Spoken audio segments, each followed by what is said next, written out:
صباح الخير والعافيه عليكم زملائي، صباح الخير والعافيه مشاهدينا الكرام. طبقنا هذا اليوم راح يكون مميز، راح نشتغل على قوانص الدجاج او اجنحه الدجاج، نعدها باكثر من طريقه وباكثر من ماده مضافه معاها، وايضا راح نعد كبده الدجاج. هذه الاطباق وصلتني كثير من طلبات عليها، اكو فد نوع من المعاناه من الزبد او الرائحه الزفره اللي ما مرغوب بها. راح نبدي الان اليوم نعدها بشكل صحيح بحيث انه تطلع بالشكل المطلوب وايضا في الطعم المطلوب. اترك الكاميرا زملائي انتقال لفقره اخرى. اليوم خلينا ارحب انا اكو واحد ما ملتزم بالوقت. ما ملتزم بالوقت. بالوقت تعرفه؟ ما ملتزم بالوقت وما اعرف هالايام مو على صلح وياي، صار فتره. فخلونا مشاهدينا نتعرف. انا عايفه له هو عايفني. لا الان انت عايفه هو زعلان. انا طبعا الاشتراك دافع الهيام الشهر اللي قدام يعني. واليوم خلينا نتعرف على طبق اليوم ويا الشيف فراس. صباح الخير يا فراس. صباح الخير والعافيه عليكم. انا مشتاق لك طبعا. والله اني اكثر، بس انت مثل ما قالت انت عايفه. خائن. انت ما سال عني. عافنا وراه. ايه فجاه اختفى. اطباقنا هذا اليوم جدا مميزه. انا بديت اشتغل على موضوع اجنحه الدجاج او القوانص. طبعا جناح 3 اجزاء. عندي هنا هذا الجزء اللي هو الكتف، عظمه الكتف اللي مرتبطه بالكتف، هذه فصلتها ووضعتها على جانب. وعندي هنا ايضا طبق اخر راح يكون من الاجنحه نفسها، وايضا عندي كبده الدجاج. اسم الطبق لهذا اليوم راح يكون هو اجنحه الدجاج المطبوخه. طبعا راح تكون باكثر من طريقه،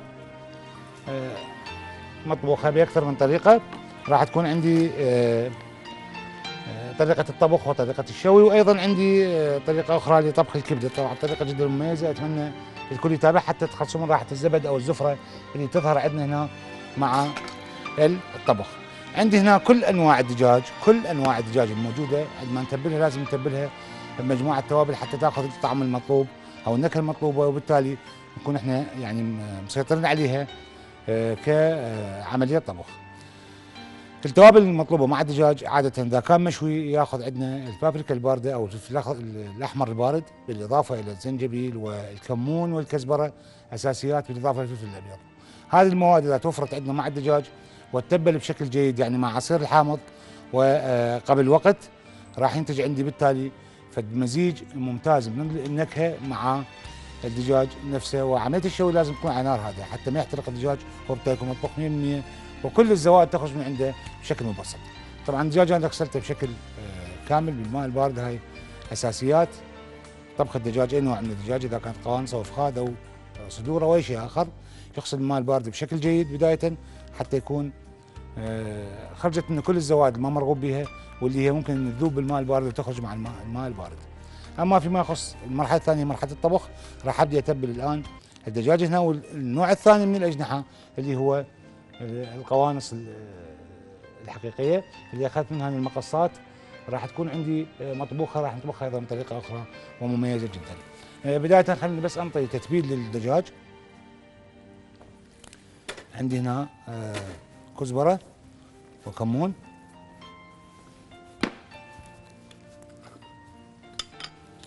بسم الله الرحمن الرحيم.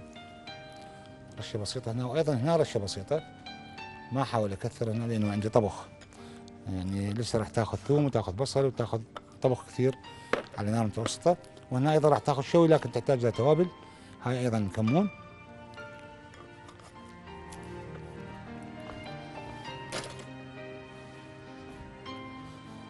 هذه اول مادتين كزبره وكمون ضفناها مع الطبق. راح ابدي اضيف الان ايضا زنجبيل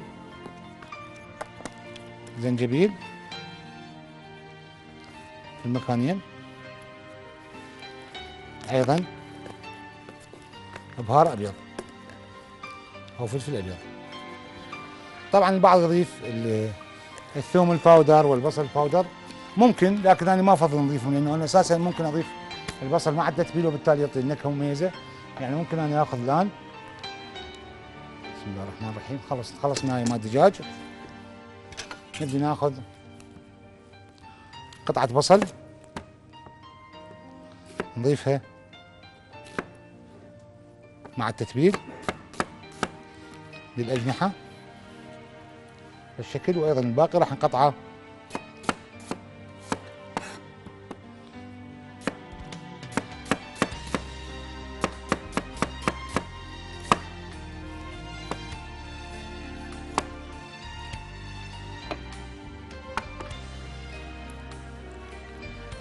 بهالطريقة.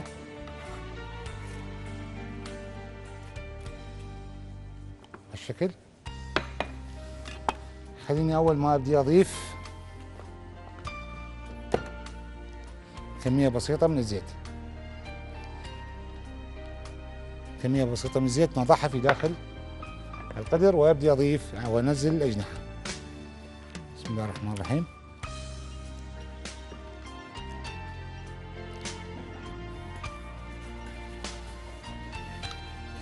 نزل الأجنحة بزيت ساخن وأبدي أقلب الأجنحة. طبعا الأجنحة راح أضيف معاها كمية من البصل، أضيف معاها أيضا حتى يبدي يكمل استواء. هنا ايش راح أسوي؟ هنا راح أبدي أضيف ماء يغلي،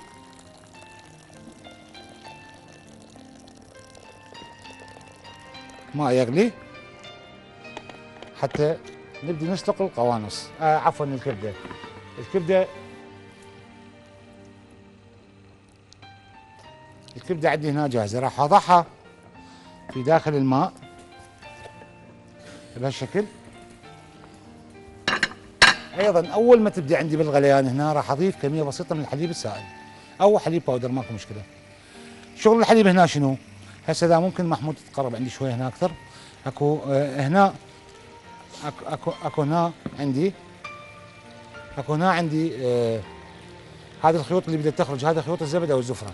انتظر تخرج الماء، بعد ذلك أضيف الحليب حتى يسحب كل ما موجود عندنا من زبد هنا في داخل الكبدة. وبنفس الوقت أيضا ايش راح يصير عندي هنا؟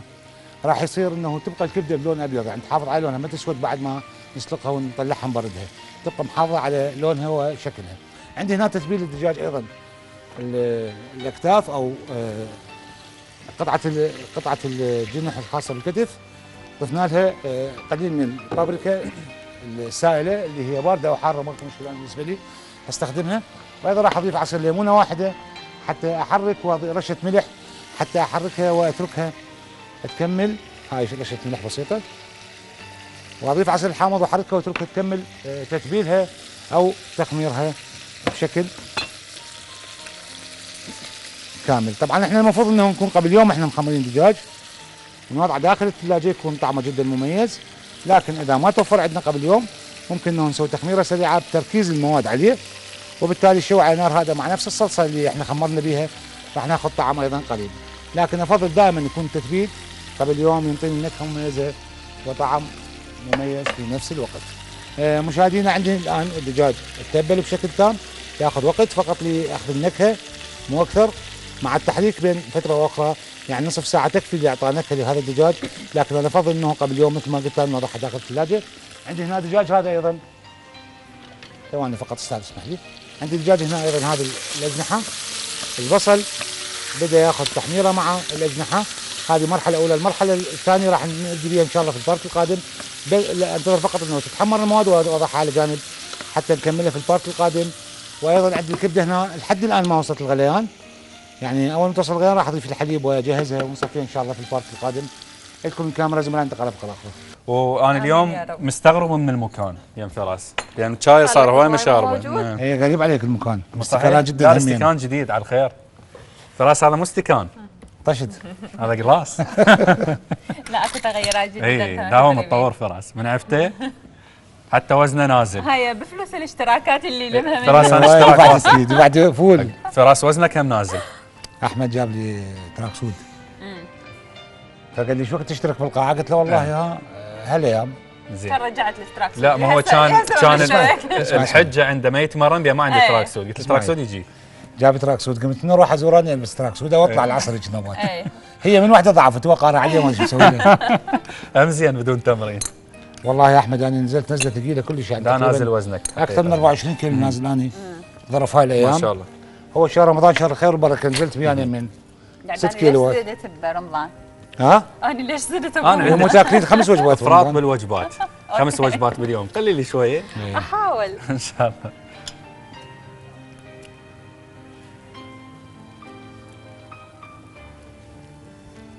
حلو الاستكان هاي فراس، يعني ما اعرف شكلها حلو يعني. راح تنكسر. شنو هو؟ الاستكانات قدامي يا احمد انا اجيب لك سيف جديد. لا بس يعني حجمها عندك على 50,000. فراس انا مو دافع اشتراك. شفت هذا اللي يجي يعني. فراس اريد 50 بس شارك ب 50,000. طبعا انا انتقلت البيت جديد لو ادينا له هديه لا سوينا شيء. اي صح المفروض إيه. طلب لنا هديه. المفروض يلا على ما من دافع اشتراك حتى تطلب لك هديه. تمام ها هي ما دافعه اشتراك تطلبها. فراس بيناتنا بدل الاشتراك بس احمد لا. تشلبس بالقوره هي تدري ولا لا؟ قلت لها ابغى اجيب لك واحد. فراس هسه شلون راح تميز الاستكان مالتك؟ ذاك كان المذهب الك. اي هسه بعد ضاعت عليك. هسه على الله كلها تمشي. مثل ما تشاهدون عندي هنا مشاهدينا الكرام حطيت الجزر. على فكره هاي الكبده سلقتها بالحليب بوقت محافظه على لونها. تسلق الكبده بالحليب؟ نعم قلت اول مره طلعت الزبده والزفره من عندها ضفت حليب باودر وخلطتها مع الماء نفس وهي موجوده بداخله. تركتها على نار هاديه بدات تغلب يعني تغلي فمشت الامور وصارت عندنا بالشكل هذا الجميل. طبعا على فكره هاي طريقه سلق الكبده تحافظ على شكلها ورونقها وبنفس الوقت ايضا تسحب كل الزبد من عندها. صراحه انا مره سلقت كبده ايه صارت تشرب. راح ترقد لا باعي هي مجرد الكبده باعي الكبده مجرد ما اول غليانها اول ما تقلب نهدي الحراره نضيف شويه حليب ونتركها 10 دقائق مو اكثر هي راح تكون مطبوخه يعني. تاخرت انه تقول لي هاي المعلومه فراس للاسف وراحت عشان تعطيها المعلومه قبل ما هي تحاول. اما هي صار شيف وتجمع فلوس من البنات. انا اتابعها تجمع اشتراكات هي تجمع اشتراكات تطبخ تخرب الاكل وتعوفهم وتروح. قلت هي المخول اليوم مو كان فراس. عندي هنا ايضا الجزر ضفناه والبصل مع الكبده. هذه الكبده بهالطريقه هاي اذا صارت زفره هذا مسؤول عن اي شيء يعني بعد. بالحليب. اروح اجربها اليوم. لا هسه هي عندكم موجوده هنا. لا تجربي يعني ممكن انه شمو رائحتها الكبده ككبده ما راح تقوم بها رائحه. صح. يعني راحت زبده وزفره. والسبب انه الحليب سحب كل شيء وخرج يعني اخذ كل شيء منها وخلص احنا خلصنا من الحليب رميناه يعني. بس هو المعروف بالحليب به نسبه من الدهن صح بس هو في خاصيه انه يسحب الزفره يجمعها عنده هو بداخله. يعني هسه من نخلط اي شيء مع الحليب ايش ما بي من مواد ممكن بعدها نصفي الحليب ونخرج الماده من عنده راح نلقى الحليب صار نسبه الزبده والزفره بيه عاليه جدا. والماده فقدت الزفره بشكل كبير. هسه احنا لحد الان ما تبلناها اتركها فقط شويه تاخذ تفكير بعد. شكلها دايت كلش يعني مو دسمه. صح يعني الجزر والبصل هي انا حطيت اساسا كميه بسيطه جدا من الزيت لطبخها. عندي هنا اجنحه الدجاج حتى نكون واضحين. انطبخت تحمرت وهديت الحراره اسفلها. الان ضفت لها صلصه طماطم او معجون طماطم راح اقلبها مع المعجون. اشكي دكتورات على الشاي. هذا القوري ما ادري شو تسوي له ويطلع شاي طيب يعني يطلع خفيف مو نفسيتك طيبه فراس. شو ما انتظر شوي يبرد. خلصت شاي عندك لو اجيب لك. فراس خلصت شاي جبته قبل سنه انت ترى فراس. بس اوصي لك تومر.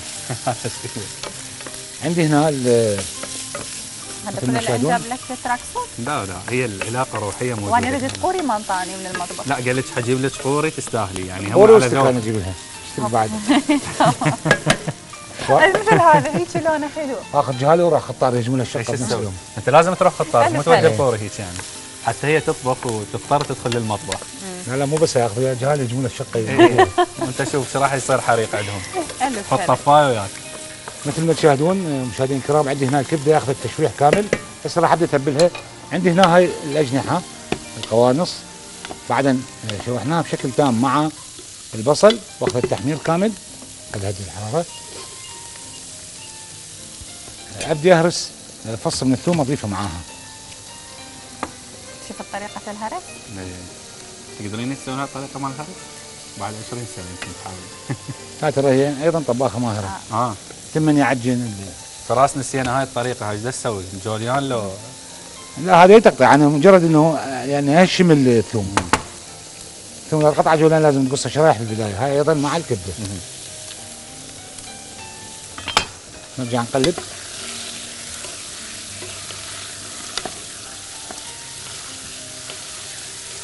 بالشكل حاول هدي الحراره اسفل الدجاج واسفل الكبده ايضا بعد نهديها.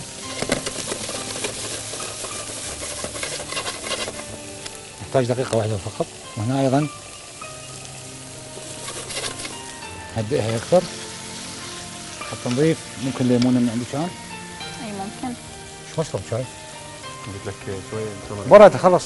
لا بعدها الاستكان مالتك هذا يحافظ على حرارته. تشرب من نهايه البرنامج هذا الاستقال ما يخلص. هذا مال اسبوع. ببركه.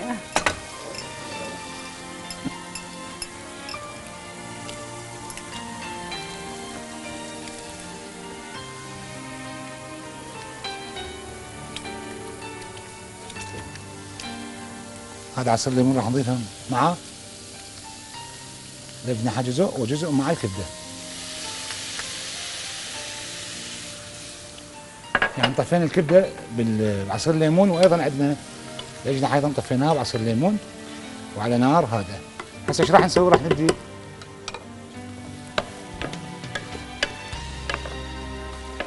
تحريك سريع.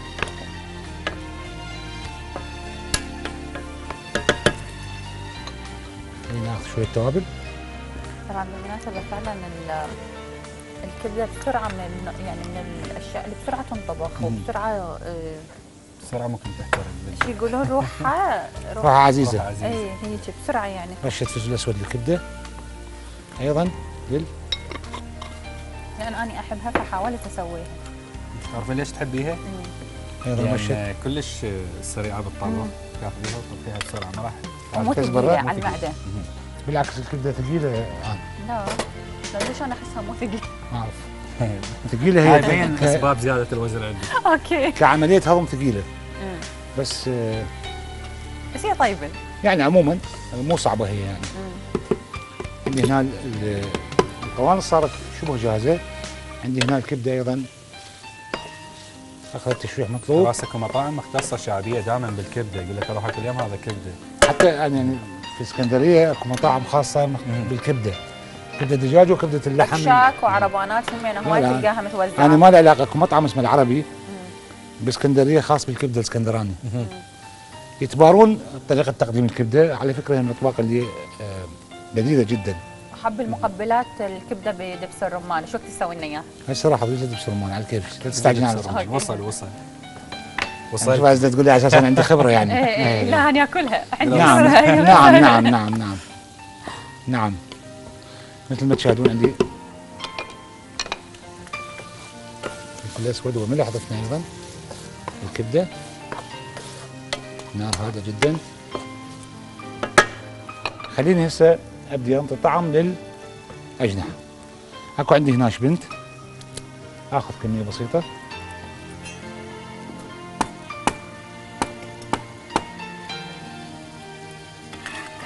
اضيفه مع الاجنحه وابدي اقلب. انتظرت انه كل شيء يجهز ويكون مطبوخ كامل. حتى نضيف الشبنت مع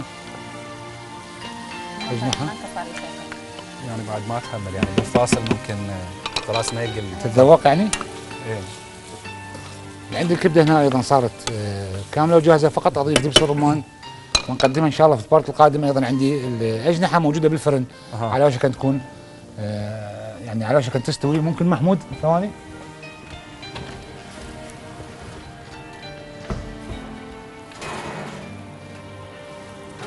هاي الاجنحه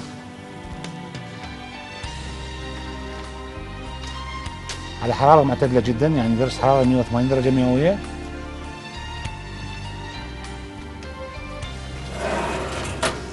صارت القطعه الان شبه جاهزه، يعني دقائق حتى يكون كل شيء كامل عندنا وجاهز. بس انت ما عندك شيء بعد؟ انت وين شو تريد؟ اجنحه تريد ذاك احلى وهذا؟ لا احنا نطلع فاصل وبعد ما نرجع من الفاصل راح المشاهدين يقيمون ايش قد اكلنا من الوجبه. صار.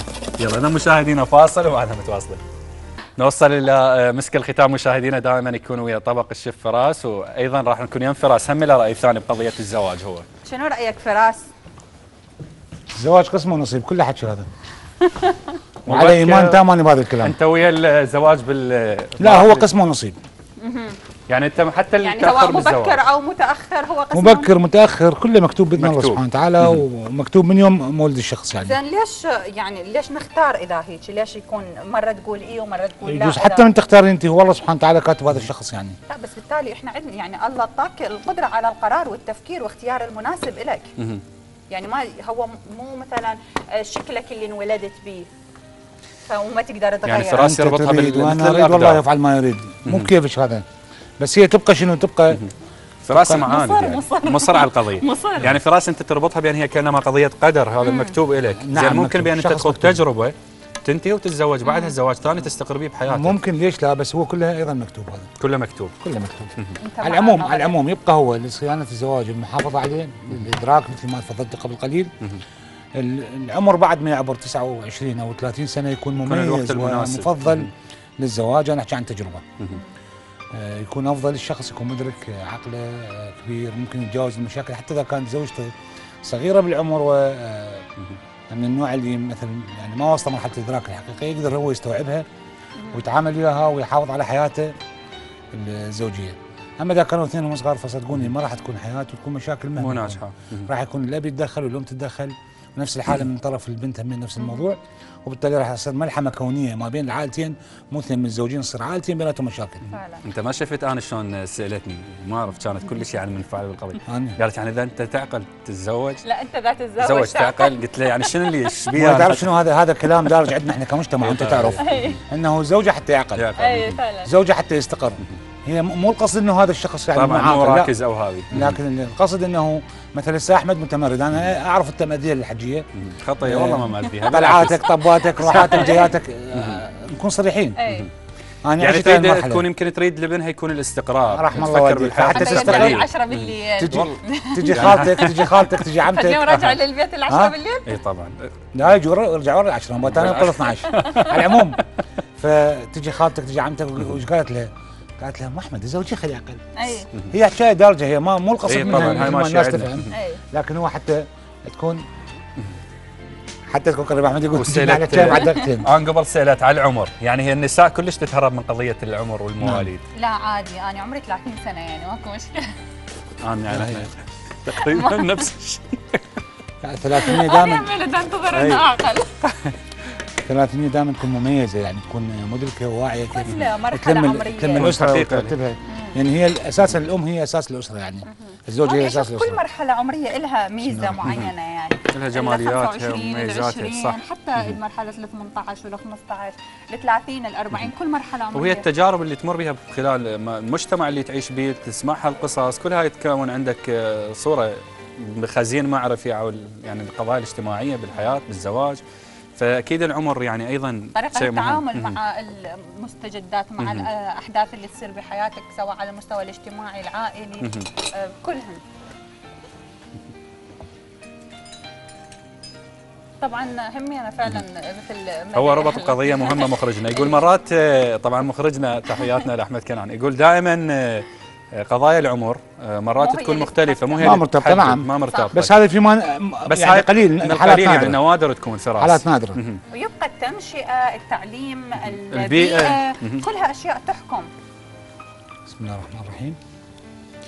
هذه الاجنحه القوانص اشتغلناها. هاي حصتي فراس. تامر يعني هاي قصتي. انت الكبده ثواني فقط استاذ، تفضل. ايش تقدر؟ نعطينا الكبده هسه نسكبها حتى نكون احنا خلصنا اطباقنا.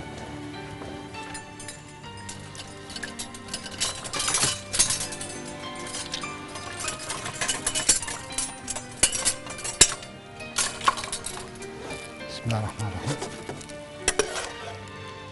علاقتها قويه بان الكبده، نعم.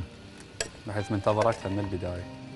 بس حرامات طلعت صعبه الهضم. لا دفعت لي عربون، مو تعرف؟ عندك شيء انت قلت عندك سهله، فراس بالنسبه له يقول صعبه الهضم. يمكن بس ينفرس. تدري إي ما بس نسوي ينفرس، أي إي. عمل تكميم؟ للمعدة. تكميم المعده ممكن. لا هي صعبة الهضم مو كيفك يعني. فراس مو- الوقت ممكن اذا الظهر يعني هذا الوقت ممكن. مناسب، بس ممكن بالليل الوقت الظهر متأخر نعم، الظهر وبعدها تكون صعبه. حركة بسيطة تنتهي. أكيد أستاذ، أكيد. عندي هنا هذا طبق الكبدة، أيضا هذا طبق الأجنحة المطبوخة قوانص، وهذه الأجنحة المشوية. 3 أطباق مميزة وبسيطة صنعناها من زواد الدجاج. أتمنى تكونون يعني اطلعتوا على كيفية إعدادها، كيف التخلص من راحة الزبد اللي هي مهمة جدا، واللي على أساسها طلبت من عندي هذه الأطباق. خليتها والحليب انت اليوم. أنا عملت الكبدة مع الحليب والدجاج، أيضا تبلت التتبيل جيد بعد غسل الماء البارد بشكل جيد. طبقنا صارت جاهزه، اسمحوا لنا نودعكم على من لقى بكم غد ان شاء الله مع طبق اخر مميز واقول ثم عاش سيدك فراس. اذا مشاهدينا وصلنا الى مسك ختام حلقتنا اليوم من صباح العراقيه، نتمنى كل ما قدمناه نال رضاكم. كان على مكسر الاخراج احمد كنعان، شكرا للجنه الاعداد والاستاذ ماجد عوده، شكرا لكل من ساهم بنجاح هذه الحلقه، وايضا شكرا لمتابعتكم، واترك الختام لزميلتي آل. شكرا لك احمد، ودائما وابدا الشكر الاول والاخير لكم انتم مشاهدينا. يا الله.